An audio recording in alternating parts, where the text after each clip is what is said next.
Okay, so yun yung nabaran. Ito kay Kuya Rex.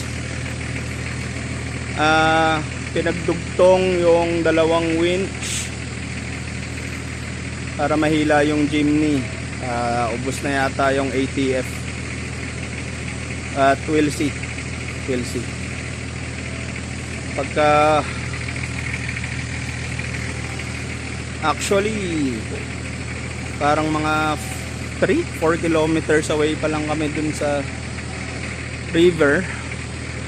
Ito na yung sitwasyon kasi kanina lakas ng ulan. Ayan, malayo-layo pa, tatahakin palabas.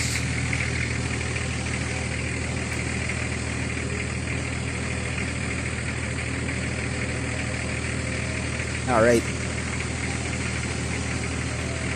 dito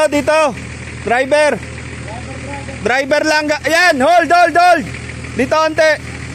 Up, hold okay.